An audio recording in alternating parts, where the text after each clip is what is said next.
কি আজকে এত বেলা হতে চললো কিন্তু সবাই এখনো পর্যন্ত এলো না। এই সব হলো কুড়েমির লক্ষণ মহারাজ। আপনি একদিন যারা যারা দেরি করছে তাদের চাপকে দেবেন, তাহলে সব সিধে হয়ে যাবে। আর বলবেন না মহারাজ, আজকে গিন্নি কাঁচা লঙ্কা দিয়ে কুচো চিংড়ির ঝালটা যা বানিয়েছিল না, খেতে খেতে দেরি হয়ে গেল। গোলগাপ্পি দেওয়ার আর জায়গা পাও না না? বিশ্বাস করুন, সত্যি খুব ভালো রান্না করেছিল গিন্নি, তাই আবার আরেক হাঁড়ি ভাত চড়াতে বললাম। আর সেটা খেয়ে আসতেই তো দেরি হয়ে গেল। আরো এক হাড়ি। মহারাজ কিছু মনে করবেন না, এই পাঠশালা বন্ধ করে সব গুছিয়ে তবে এলাম। সুপ্রভাত মহারাজ। সুপ্রভাত মহারাজ। প্রভাত আজকে আর শুনেই তোমরা সবাই এত কুঁড়ে হয়ে গেছো যে কি বলবো। মহারাজ, এই কুড়েমির আসল কারণ হচ্ছে চর্বি। কোথায় আছে যত বেশি চর্বি তত তাড়াতাড়ি মরবি। আপনি কি বলতে চাইছেন মন্ত্রী মশাই, যে আমি তাড়াতাড়ি মরে যাবো আর আপনি মজা দেখবেন? ঠাকুর ঘরে কে আমি তো কলা খাইনি ব্যাপার হয়ে গেল।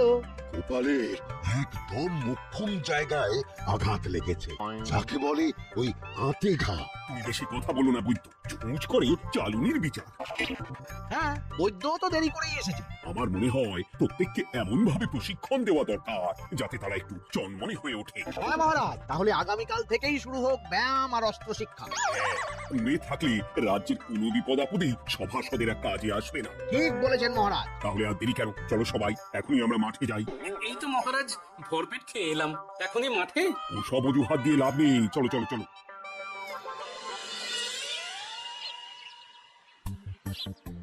এবার সবাই সারিবদ্ধভাবে দাঁড়িয়ে পড়ো। কি গোপাল কোথায়? মহারাজ, গোপাল আপনার পিছনে দাঁড়িয়ে আছে, চুপি চুপি।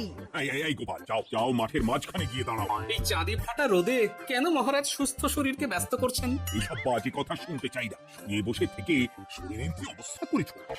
শরীরের নাম মহাশয়, যা সবে তাই সয়। তুমি যাবে না, তোমাকে এক্ষুনি বরখাস্ত করবো।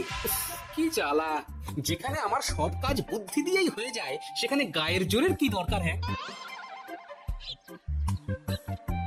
এই গোপাল, আমি 1 থেকে 3 অব্দি গুনবো, তারপরে সবাই এই মাঠের ধার বরাবর 5 বার পাক দিয়ে দৌড়বে। ঠিক আছে মহারাজ, আমি প্রস্তুত। আমি রোগা পটকা আছি, কোনো সমস্যাই হবে না। হয়ে গেল। সবাই প্রস্তুত? 1 2 3। কি হলো গোপাল, দৌড়াও দৌড়াও। মহারাজ, এর থেকে বেশি জোরে পারবো না। আই, কে আছো? একটা কঞ্চি দাও। এই সেরেছে। বেশ হয়েছে, বেশ হয়েছে। ব্যাটার এবার চর্বি কমবে। কি হলো গোপাল, হ্যাঁ হয়ে গেল?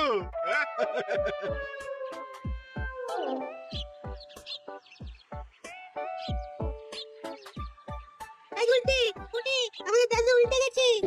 তাই তো দেখছি। চল চল গিয়ে দেখি। উফ, চেহারার কি অবস্থা বানিয়েছো গোপাল, হ্যাঁ? এতটুকু দৌড়তে গেলেই চিটপটাং। তাড়িয়ে দিন মহারাজ, এরকম বেঢপ চেহারা সভাসদকে আমাদের দরকার নেই। না না, তা বললে হবে নাকি গোপাল, তুমি এক্ষুনি বাড়ি চলে যাও, কালকে আবার মাঠেই দেখা হবে। এই দাদু বাড়ি চলো। ওরে বাবারে,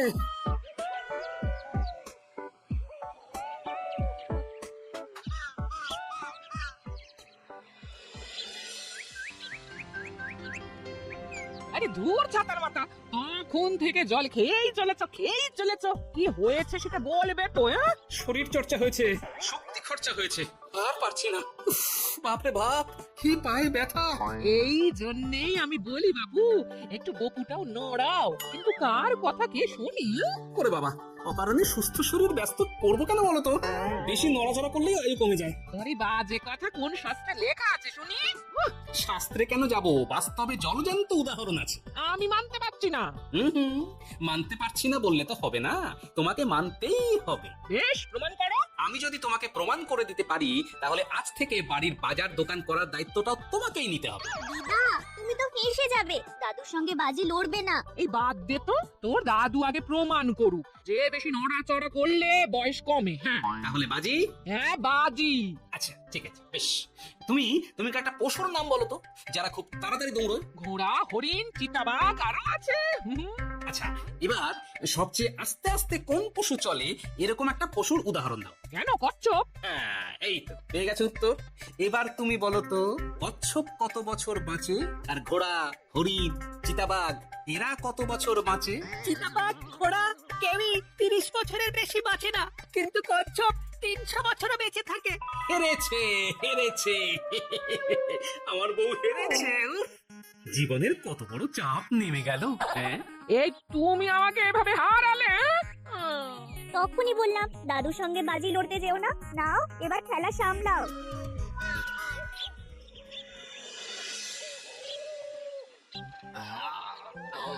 আরো ভালো করে মালিশ কর। আজকে ছোটাছুটি করে পা দুটো বেশ ব্যথা ব্যথা করছে। কালকে তো আবার অন্য পরীক্ষা। আরে আমার হালকা চেহারা আছে, সব সামলে নেব। কালকে তো অস্ত্র চালনা হবে, কালকে আমি কাঁপিয়ে দেবো। কাঁপাতে তো হবেই মন্ত্রী মশাই। আমরা আপনার শরীরে এমন ঘষা মাজা করে দেবো না, মনে হবে আপনি না একটা জলযন্ত্র অস্ত্র চালনা করতে যাচ্ছে। বাস, এই তো চাই। আউ, ওরে বাবারে, আস্তে আস্তে। আরে বাবা, আপনার তো ইস্পাতের শরীর, ভাঙবে তবে মচকাবে না। চিন্তা করছেন কেন? ভয় পাবেন না, ভয়কে জয় করতে হবে। আরে আরে আরে, তোরা আমার কথাটার সাথে করছিস তো কি? মানুষটা মরে যাবে তো। চিন্তা করো না গিন্নি। বাবা, ওরা বলেছে আমার ইস্পাতের শরীর, ভাঙবে তবু মচকাবে না। একবার এই বুড়ো বয়সে হাত পা ভাঙলে কি সামলাবে শুনি?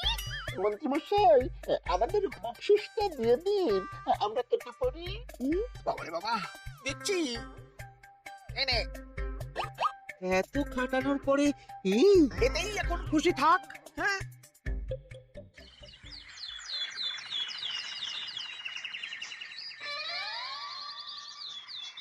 এবার তোমাদের সকলকে অস্ত্র শিক্ষা দেওয়া হবে। রোজ রোজ কি জ্বালাতনে পড়েছে, বাপরে বাপ। বাবা মা কাউকে ডাকার দরকার নেই, ভালো না লাগলে রাজসভা চাকরি ছেড়ে চলে যাও। মহারাজ, এটা তো উচিত নয়। যে যেটাই পারদর্শী তাকে সেটাই করতে দিন না। একটা বাঁদরকে যদি আপনি বলেন শিকার করে মাংস খেয়ে দেখা, সে কি পারবে মহারাজ? মহারাজ, গোপাল একটু বেশি কথা বলছে, ওকে আপনি বের করে দিন। আমি তোমার কথায় বলবো না গোপাল, তোমাদের সবাইকে এখন অস্ত্র শিক্ষা শিখতেই হবে। কর্তার ইচ্ছায় কর্ম, এখন তো আমার আর কিছুই বলার নেই। তাহলে আর দেরি কেন, তোমরা সবাই একটা করে ঢাল আর একটা করে তলোয়ার তুলে নাও। সেনাপতি, বলুন মহারাজ। তুমি সকলকে অস্ত্র শিক্ষা দেবে, তলোয়ার চালানো শেখাবে। এক এক করে প্রত্যেকে তোমার কাছে যাবে আর এক এক করে তুমি সবাইকে তলোয়ার চালানো শেখাবে। আচ্ছা মহারাজ, তাহলে ওই সবার প্রথমে চলে আসুন মন্ত্রী মশাই। হ্যাঁ, আমি প্রস্তুত। আমার শরীর ইস্পাতের মতো, ভাঙবো তবু মচকাবো না।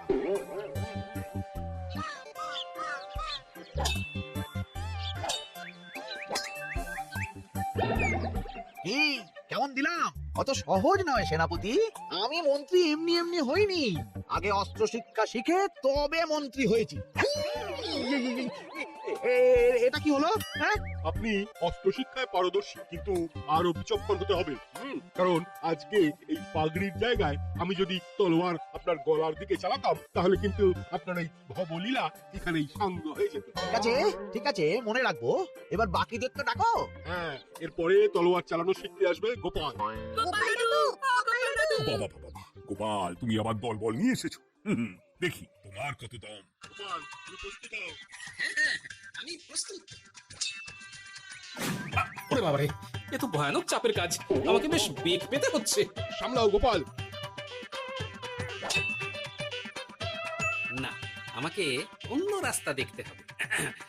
সেনাপতি, মহারাজের দিব্যি, তুমি আমার দিকে তলোয়ার ঢাল বাড়াবে না। এই এই, এটা কি হলো? সত্যি তো, এটা কি হলো? গেল গেল গেল গেল গেল গেল গেল, দুটোটা খুলে গেল গো। দেবো নাকি এবার কুচ করে কেটে? জিতে গেছি, জিতে গেছি। এটা কি হলো? শত্রুপক্ষ কখনো কারো দিব্যি শুনবে না। আর সেনাপতি, তুমি কি ওখানে দাঁড়িয়ে দাঁড়িয়ে মজা দেখছো? আমি কি করবো মহারাজ, গোপাল যে আপনার দিব্যিতে দিল। গোপাল বেটা খুব চালাক। তাহলে এখন উপায়? ওসব গোপাল তোমাকে বোকা বানাবার জন্য করেছে। তুমি খুঁটি ঠিক করে আবার লড়াই চালিয়ে যাও। যথাজ্ঞা মহারাজ। কিরে ন্যাপলা, তোদের দিদা আমার জন্য কি রান্না করে পাঠিয়েছে রে? এই তো ভাত, আলু সেদ্ধ, এই পুঁই শাকের ঝাল আর রুই মাছের ঝাল। আর তোদের যে তোষক, বিছানার চাদর আনতে বলেছিলাম, এনেছিস তো? ওই তো দাদু, কুটির কুড়িটা আর বাকিরা সবাই ধারাধারি করে নিয়ে আসছে। ব্যাস, তাহলে তার কোনো চিন্তা নেই। খেয়ে একটা জব্বর ঘুম দেবো, কারণ এখানে যা রঙ্গ দেখছি তাতে বিকেল হয়ে যাবে। তলোয়ার শিক্ষা আজকের মতন এটুকুই থাক। এবার শুরু হবে বল্লম শিক্ষা। সবাই আবার আগের মতন সারিবদ্ধভাবে দাঁড়িয়ে পড়ো। আহ তোদের দিদা ওই সবটা কিন্তু বেশ জবর বানিয়েছে। তাদের দিদার হাতে রান্নার কোনো তুলনাই নেই। আহ কি স্বাদ। কি গোপাল আবার কোথায় গেল? এই তো মহারাজ, আমি এখানে ওই কুইয়ের ঝোল আর রুইয়ের ছাল দিয়ে ভাত খাচ্ছি। এসব কি হ্যাঁ মাঠের মধ্যে খাওয়া? আরে শরীরটাকে তো রাখতে হবে। তাড়াতাড়ি খেয়ে এইদিকে এসো। আসছি আসছি আসছি। এবার আমি তোমাদের দেখাবো কিভাবে বল্লম নিয়ে তেড়ে যেতে হয়। দেখান মহারাজ। এ তো খুবই সোজা মহারাজ। ঠিক আছে, তাহলে বল্লম নিয়ে তেড়ে যাও দেখি। দিন আপনার হাতের বল্লমটাই দিন। আরে আরে গোপাল তো মাঠ থেকেই চলে গেল। আমি ডেকে আনছি মহারাজ। আরে আরে ও গোপাল, গোপাল, মহারাজ যাচ্ছেন, থামো থামো। মহারাজ বলেছেন বল্লম নিয়ে তেড়ে যেতে, তেড়ে গিয়ে আবার ফিরে আসতে তো উনি বলেননি। এই তো মহা মুশকিল। উনি এক্ষুনি তোমাকে মাঠে ফিরতে বললেন। সেটা আপনাকে বলতে পারে সেনাপতি, আমাকে তো বলেনি। আমি চললাম।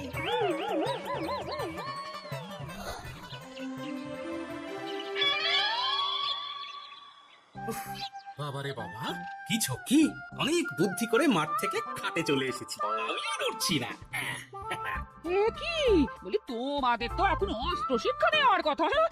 তোমার বলা নেই কোয়া নেই, উনি বাড়ি চলে এলে। হ্যাঁ? আরে বাবা, ওইসব অস্ত্র শিক্ষা মানেই সুস্থ শরীরকে ব্যস্ত করা, অসহ্য খাটনি, অযথা কষ্ট। কষ্ট করলে তবে কেষ্ট পাওয়া যায়। হ্যাঁ, তোমায় আমি আগেও বুঝিয়েছি, যেখানে বুদ্ধি কথা বলে সেখানে দেহের শক্তি নীরব দর্শক গিন্নি।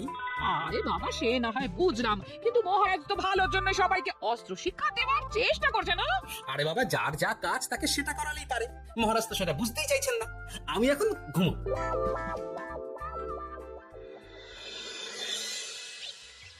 দরজা খোলো গোপাল, দরজা খোলো। গোপাল গোপাল দরজা খোলো বলছি। ব্যাস হয়ে গেল। একটু শান্তিতে ঘুমাবো তার জন্যই। দরজা খোলো গোপাল। বলুন মহারাজ। তুমি কি পেয়েছো নাকি গোপাল? রাজসভায় দেরি করে আসবে, তারপর অস্ত্র শিক্ষার সময় ফাঁকি বাজি দিবে। এভাবে তো আর তোমাকে মনে হচ্ছে রাজসভায় রাখা যাবে না। মহারাজ, গোপাল তো মুখের কথার লোক নয়, ওকে তাড়িয়ে দিই। কেন মহারাজ, আমি কি এমন মহাপাপ করেছি যে আমাকে তাড়িয়ে দেবেন? এই যে আমার কথা শুনছো না, এটাই তোমার অপরাধ। অপরাধ নেবেন না মহারাজ। পণ্ডিতের দায়িত্ব পুজো করা, সভাকবির দায়িত্ব কবিতা বলা, সাহিত্য চর্চা করা, আর আমার দায়িত্ব হাসি মজা করে আপনার মন ভালো রাখা। কিন্তু আপনি আমাকে জোর করে যুদ্ধের ময়দানে ঠেলে দিতে চাইছেন। এটা আমার ইচ্ছে। আমিও তো মহারাজ ইচ্ছে করলে অনেক কিছু করতে পারি। চোখ বন্ধ করে লক্ষ্য ভেদ করতে পারি, শুধু বুদ্ধি দিয়ে। আরে বাহ, এত বড় কথা! তাহলে মহারাজ, ওকে বলুন পরীক্ষা দিতে। কি পরীক্ষা? আমি একটা ঘরে বর্ম পরে দাঁড়িয়ে থাকবো, তোমার হাতে অস্ত্রও দেব, আমার মাথায় একটা আপেল থাকতে হবে, আর তুমি কিভাবে আমার মাথা থেকে ওই আপেল ফেলতে পারো দেখবো। এ তো খুবই সোজা। কি গোপাল, তাহলে লড়বে নাকি বাজি? হ্যাঁ, লড়তে রাজি আছি। তাহলে আজ রাতেই হয়ে যাক পরীক্ষা। যদি এই পরীক্ষায় উঠে গেলে তো ভালো, নইলে তোমার চাকরিটা গেল। গোপাল, তুমি পারবে তো? সে দেখাই যাবে আজ রাতে। তাহলে রাজবাড়িতে দেখা হচ্ছে। যদি আমি এই পরীক্ষায় বিফল হই, তাহলে আমার চাকরি আপনি কেড়ে নেবেন, আর যদি সফল হই তাহলে মন্ত্রী মশাইকে শাস্তি দেবেন। আমি নিজে সারা কৃষ্ণনগরে নাক্ষত দেব। বেশ, দেখা যাক।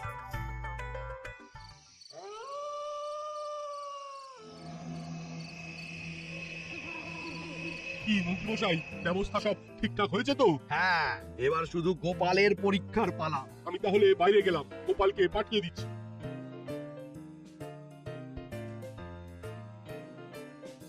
এবার যাও গোপাল, ঘরের ভিতরে যাও, দেখি তুমি কি করে মন্ত্রীর মাথা থেকে আপেল ফেলতে পারো। আপনি তো শুধু আমার চোখ ঢেকেছেন, আমার নাক মুখ কানও ঢেকে দিন, যাতে ঘ্রাণেন্দ্রিয় শ্রবণেন্দ্রিয়েরও সাহায্য না নিতে পারি। বেশ, তাহলে তাই হোক। আয়, আছো। গোপালের মুখ, নাক আর কান ঢাকো। যথাজ্ঞা মহারাজ। একটু একটু মোটা কাপড় দিয়ে নাক মুখ ঢাকো, হ্যাঁ, যাতে সেভাবে আপেলের গন্ধ না পাই। বেশ বেশ।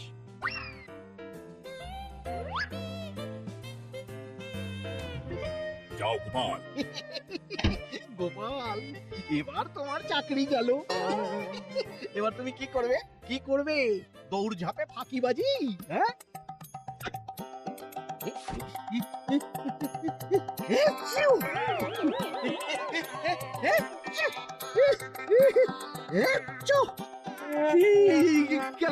গেল আপেল পড়ে গেল। আপেল পড়ে গেল মহারাজ, এর মধ্যেই গোপাল আপেল ফেলে দিয়েছে। ঘরের ভেতরে চলো।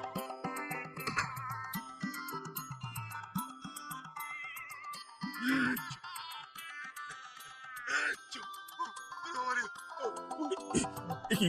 ওরে বাবারে বাবা, কি ঝাঁজ! ওরে বাবারে বাবা! কি মহারাজ, দেখলেন তো গোপালের চমক? অস্ত্র ছাড়াই আপেল ফেলে দিলাম। এ কি? এটা তো তুমি নীতি বিরুদ্ধ কাজ করেছো। সারা ঘরে লুসি ছড়িয়ে দিয়েছো। মহারাজ, হাতে গিয়ে আপেল পড়ে গেছে। এবার সারা কৃষ্ণনগরে নাক দিতে হবে।